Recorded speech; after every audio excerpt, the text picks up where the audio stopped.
Quero saudar os irmãos com a paz do Senhor Jesus. Nós estamos dando início ao programa Ciência e Fé. Nesse momento que nós estamos aqui com os nossos irmãos, para iniciar esse programa, eu queria desejar em especial a paz do Senhor àqueles irmãos que estão nos assistindo pela TV Manaim, mas também aqueles irmãos que estão nos assistindo pelo YouTube. E a esses que estão assistindo no YouTube, eu queria fazer um pedido para que você pudesse curtir, comentar e até mesmo compartilhar esse programa com outras pessoas. Assim, o próprio canal do YouTube vai ser compartilhado e vai ser ali distribuído para pessoas que às vezes não têm acesso e que ao acessar esse conteúdo vai ter acesso a uma palavra que vem da eternidade.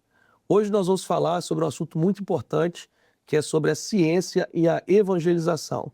E para dar início aqui a esse programa, eu tenho aqui alguns convidados, membros do Grupo Ciência e Fé, que vão nos auxiliar a entender um pouco mais sobre como a ciência ela foi também direcionada pelo Senhor para que a evangelização fosse possível a cada tempo da história.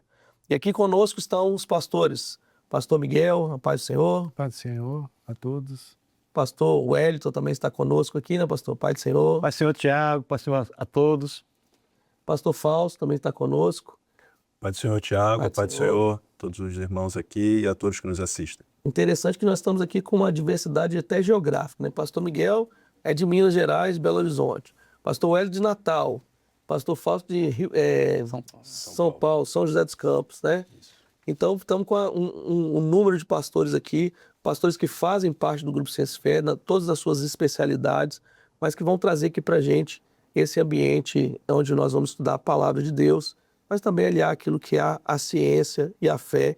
É claro que, de início, a gente já faz aquela introdução, né, pastores? A ciência faz parte dessa vida, ela é salutar, precisamos das ciências, mas a fé faz parte da vida eterna, ela vem da eternidade e leva o homem de volta para a eternidade.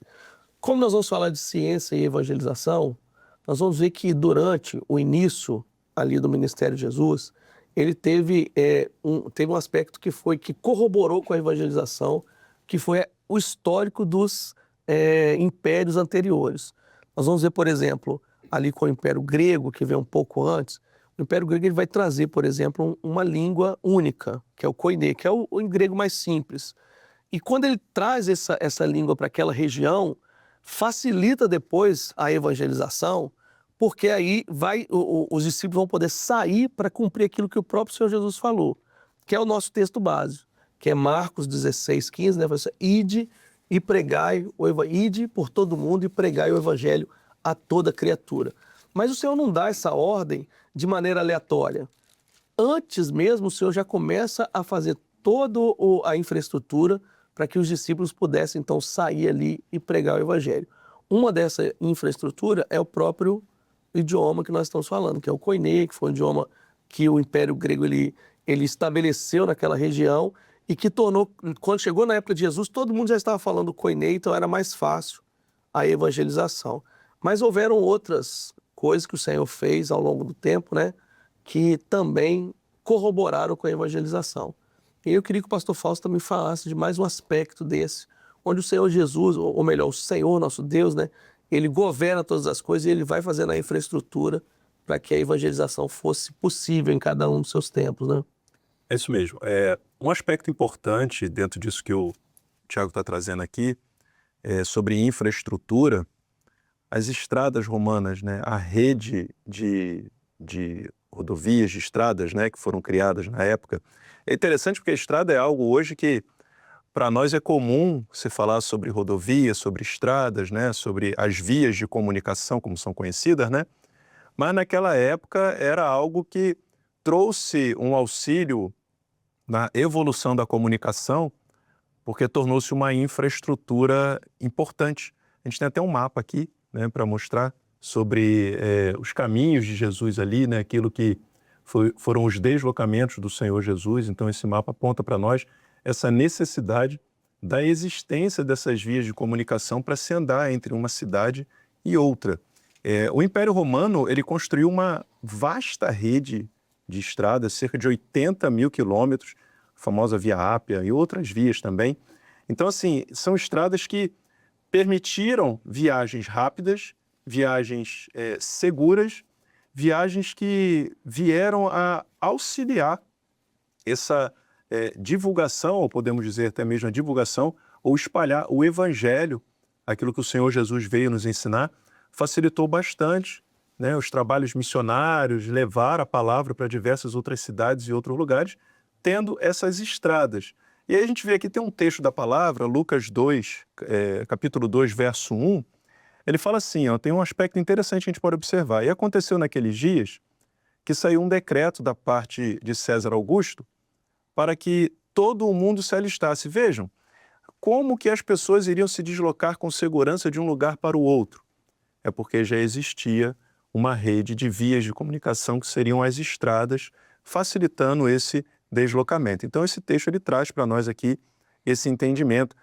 Outros aspectos que vemos também, as viagens do apóstolo Paulo, tudo isso aí foi auxiliado por essa rede de vias de comunicação de estrada.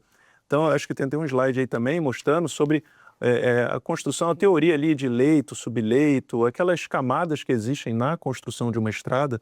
A gente vê que os romanos eles já começaram a desenvolver isso, né, na parte da engenharia que eles tinham, e isso foi algo muito importante para o evangelho e até mesmo para a evolução da ciência dos transportes e das vias de comunicação entre cidades e hoje até entre países, né? Nós podemos contemplar isso daí. Mas, no aspecto profético, no aspecto do evangelho, auxiliou bastante essa divulgação e as evangelizações, as viagens missionárias aí.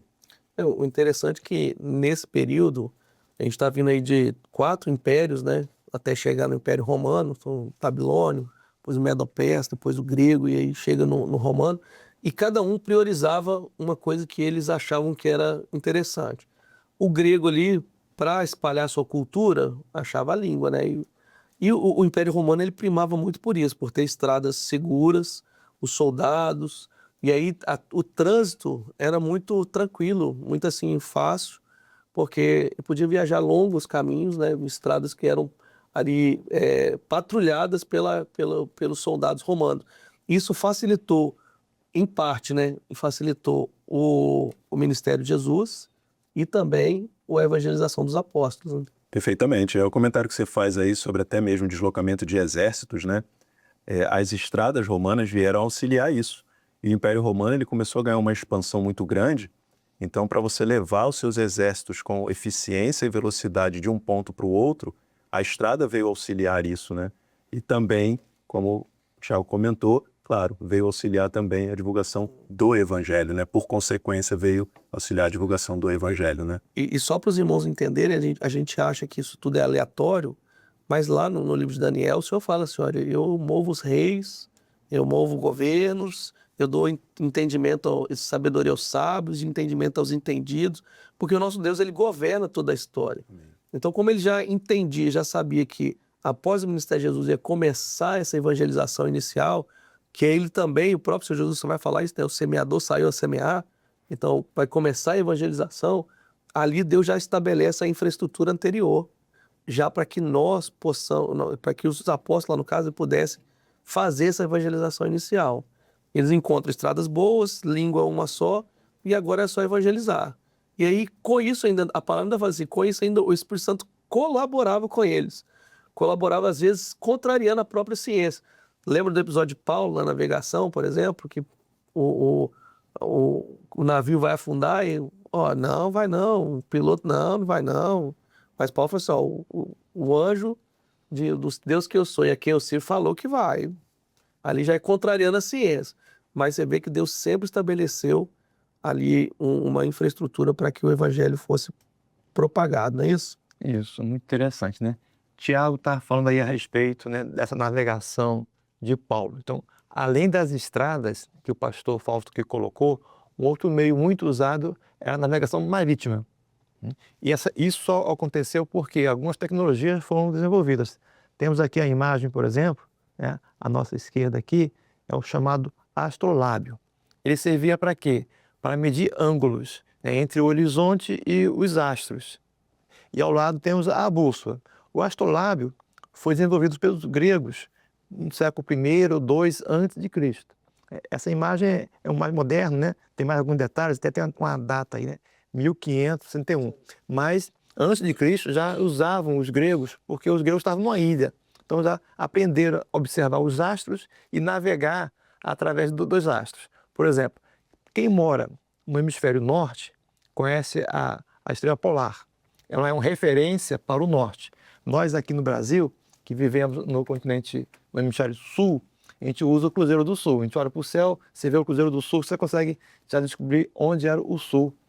E o astrolábio ajudava a medir esses ângulos com maior precisão.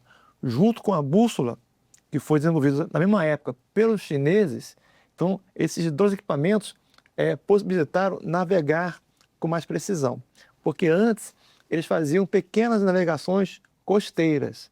No tempo de Davi, por exemplo, nós temos relatos que Davi pediu ao Líbano, né, que enviasse madeira, material, eles iam por barcas. Ali é um pequeno trecho e pela costa. Então eles navegavam observando a costa. Você deve estar na terra, né? Isso, é a navegação costeira que é chamada, né? Mas aqui em Atos dos Apóstolos 27, o pastor Tiago citou, essa navegação aqui, eles já navegavam no mar aberto.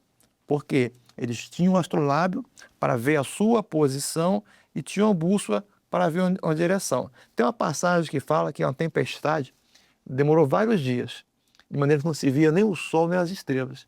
Né? Porque isso é importante, né? Pastor Fausto está... Posso ler? Pode ler, pastor. Posso ler? O texto aqui é Atos 27 e 20, né? O texto que o pastor Isso. Hélio está mencionando aqui. E não aparecendo havia já muitos dias nem sol nem estrelas, e caindo sobre nós uma não pequena tempestade, fugiu-nos toda a esperança de nos salvarmos, né? Nem sol nem estrelas, né? Isso, é. Mas por que o texto cita isso? Era importante ver o sol, ver as estrelas para fazer navegação. Então, dias sem sol e sem estrela, eles estavam navegando meio que perdidos. Eles não sabiam onde estavam e para onde estavam indo. Então, esse equipamento ajudou muito na navegação da época de Paulo, em especial, levando o evangelho. Que Paulo, para onde ia, ficava uma igreja, né? Ele passava ali, tinha uma experiência, tinha uma batalha, tinha uma luta, mas ficava uma igreja. Ali, o evangelho era levado. Então, a navegação marítima ajudou muito na difusão ali do evangelho. E você vê que o evangelho ele vai começar ali e aí depois vai passando os anos, né?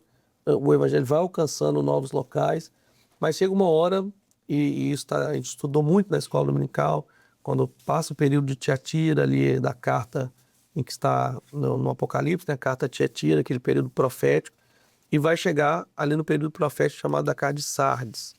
Ele vai acontecer algo que é notório também do ponto de vista profético e também do ponto de vista da evangelização, que é a tradução da Bíblia por Martim Lutero.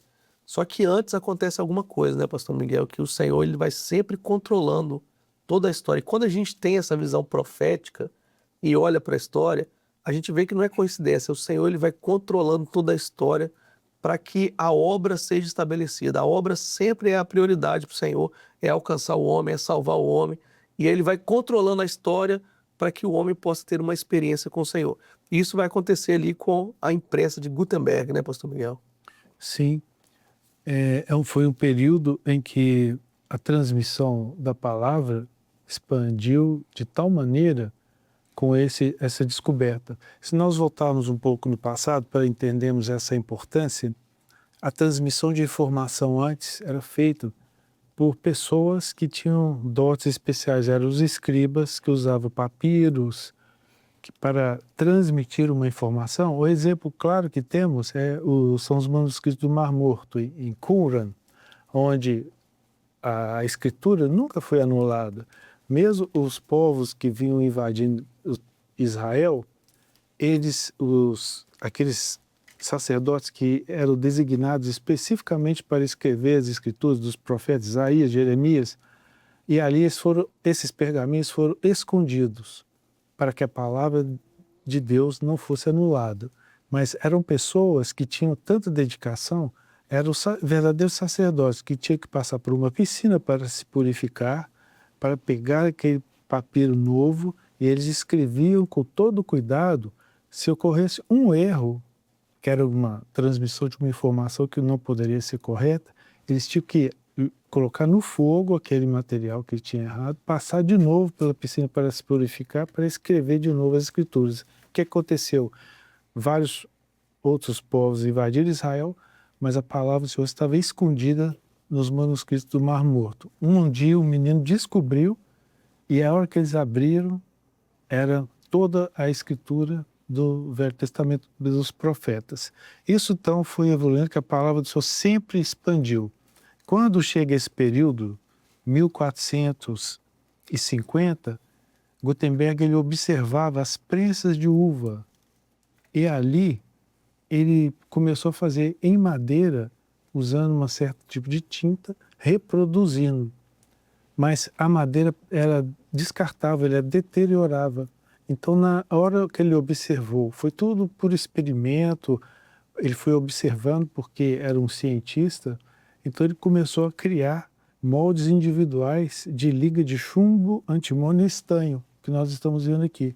Ele conseguiu colocar tudo organizado e aí ele poderia multiplicar milhares de vezes o que ele prensava. E o que aconteceu?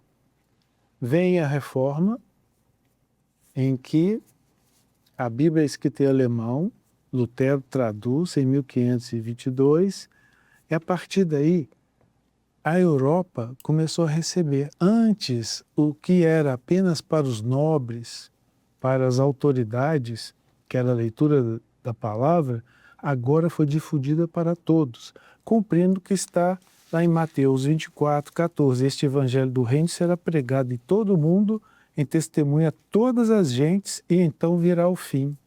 Então, a prensa foi sendo aperfeiçoada, a Bíblia foi sendo expandida, e isso trouxe tanta informação e a mudança na conduta dos povos, porque agora passava a ler a palavra, e nos escritos, nos estudiosos falam que o analfabetismo começou a diminuir.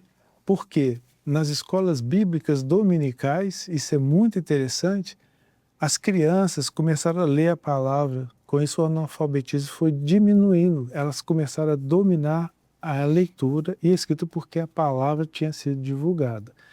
O outro exemplo interessante, por causa dessa expansão que foi conseguida com a prensa de Gutenberg, o crescimento foi exponencial, as pessoas que passaram a ter acesso às escrituras, Pedro II, ele trazia evangelistas que ofereciam Bíblias para distribuir no Brasil. Um deles era um médico chamado George Butler, ele evangelizou o avô do pastor Gedeuti. Oh. E ali eles se converteram, então tem toda essa história que depois, em outro momento, a gente pode até explorar isso. Mas então nós vemos que não é em 1500, tão longe de nós vemos que isso nos alcançou. Um dia a palavra nos alcançou, porque a prensa possibilitou a expansão das escrituras e nela nós encontramos as palavras de salvação. Você vê que o Senhor, ele sempre cria, estabelece, né, a infraestrutura para que a obra dele seja cada vez mais estabelecida na terra, né? Enquanto o pastor Miguel estava falando, a gente vai percebendo que em 1500 ali começa, ali por volta de 1500, vai começar a reforma religiosa, a reforma protestante. A Bíblia vai ser traduzida para o alemão, vai usar a prensa de Gutenberg para isso ser mais rápido. Como o pastor Miguel falou, era muito lento você fazer uma cópia, e agora se tornou muito mais rápido. Então, dava para... o povo estava tendo de novo acesso à Bíblia, então dava para publicar isso muito rapidamente, né? Enquanto isso, o mundo também estava crescendo, porque até esse momento, basicamente, o mundo era a Europa, a Ásia, e agora começaram as navegações que vão depois descobrir a América, né? Vão lá em 1492, depois 1500 aqui. Você vê que, enquanto o mundo está aumentando, Deus já estabeleceu uma estrutura que vai possibilitar essa palavra chegar a todo mundo. Mas hoje o nosso mundo, além de ter aumentado nessa época, o Senhor vai estabelecer uma nova dinâmica, uma nova parte científica para encurtar as distâncias. Que aí o Senhor nos possibilitou hoje a internet, aquilo que dá uma dinâmica maior à comunicação.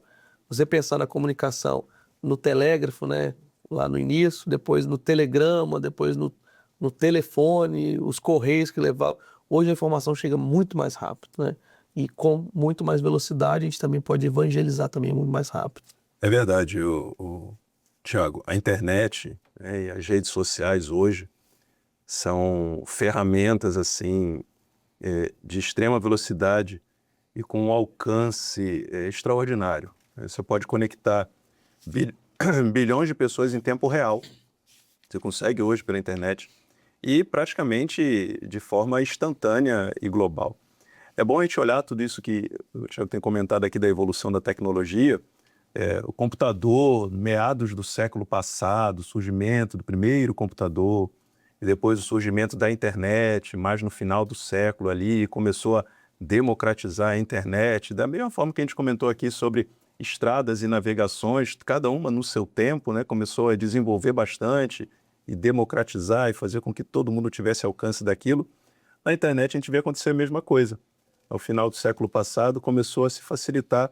Hoje dificilmente você vai a algum lugar e não tem um Wi-Fi que você possa conectar e você já está conectado de forma global, podendo alcançar bilhões de pessoas ali. Então, isso para o evangelho é um ganho realmente muito grande para a evangelização, para a divulgação da palavra, para a divulgação do projeto de salvação. É inegável essa evolução que a gente consegue perceber fazendo a comparação do que a gente viu até agora aqui no que aconteceu no passado nos povos antigos. É o nosso momento que está acontecendo no nosso momento agora. É a internet e as redes sociais de computador. Então veja, hoje é possível você falar da palavra, pregar, ensinar sobre o evangelho, sobre salvação para pessoas que estão do outro lado do mundo, sem você nem ir lá. Pessoas que podem ser alcançadas, inclusive, em países que fisicamente você não poderia nem estar falando do evangelho, mas pessoas podem ser alcançadas. Então, o Senhor, como o Tiago comentou, o Senhor tem proporcionado esse novo momento, esse novo cenário mundial, permitindo que, como está escrito lá em Mateus 28:19, né, ide e fazei discípulos. E seguimos usando a tecnologia para isso. A internet, as redes de computador, elas nos permitem isso. Então, na verdade, a tecnologia digital, ela ampliou o alcance da mensagem da palavra, o alcance da mensagem do evangelho, proporcionou canais mais eficientes em velocidade e alcance de forma global para a gente poder falar sobre o evangelho, sobre salvação e vidas que precisam conhecer a palavra e precisam alcançar essa oportunidade também de vida eterna, né? O Senhor foi estabelecendo isso, né, essa comunicação mais rápida,